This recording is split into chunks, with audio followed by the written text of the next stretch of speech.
J'ai enfin trouvé la recette de ce plat que je voyais partout sur les réseaux. Je vous montre. On ajoute 2 tranches de pain dans les œufs. Et on répartit uniformément les œufs sur les tranches de pain. Une fois qu'on a bien trempé le pain, on enrobe les tranches de chapelure. On vient les paner. Comme ceci. Et on répartit uniformément la chapelure. Cette recette est tellement incroyable que vos invités vont vous appeler chef. Et on étale uniformément sur les côtés. Voilà. Et si comme moi vous adorez les nachos, vous pouvez remplacer par des nachos assaisonnés et faire la chapelure avec. Vous enrobez ensuite votre pain. Et voici le résultat parfait. La prochaine étape consiste à frire le pain dans de l'huile chaude. Faites frire à température moyenne pour éviter de brûler tout ça, d'accord? On retourne et on fait frire de l'autre côté encore. Et lorsque vos tranches sont bien dorées, elles sont prêtes. Retirez de l'huile et placez sur une planche. Vous coupez une petite tranche sur le dessus du pain pour l'ouvrir et le remplir. C'est simple, vous faites simplement une petite entaille comme ceci sur le dessus du pain. Voilà. De cette manière, on va pouvoir le remplir sans abîmer sa couche croustillante. Et maintenant, vous placez le pain dans un verre comme ceci. Et on appuie doucement pour créer une fente dans le pain. Répétez cette étape avec d'autres tranches. Et maintenant, on laisse refroidir. Le pain doit bien refroidir avec le verre pour conserver la même forme que le verre.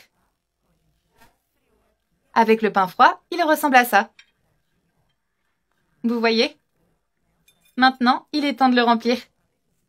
Commencez par ajouter des morceaux de frites qu'on vient bien mettre à l'intérieur du pain.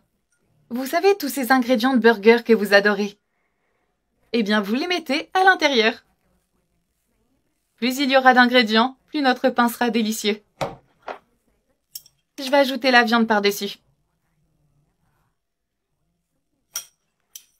Et ensuite, je vais ajouter des morceaux de bacon frit.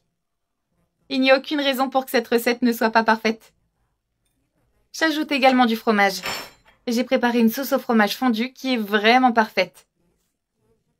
Je vous conseille vraiment de faire une sauce au fromage maison, mais vous pouvez très bien l'acheter déjà prête.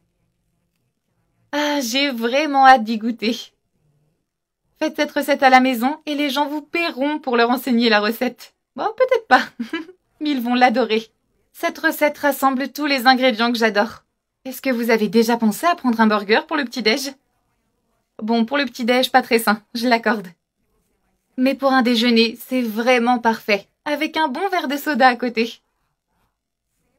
Faites cette recette chez vous et vous allez surprendre tout le monde. Et une fois qu'on a bien rempli, vous mettez de côté. Et on termine avec l'autre pain. Et voilà, notre recette est prête. Invitez votre famille à essayer cette recette. Ils vont l'adorer. Et je peux vous assurer que tous les enfants adorent cette recette.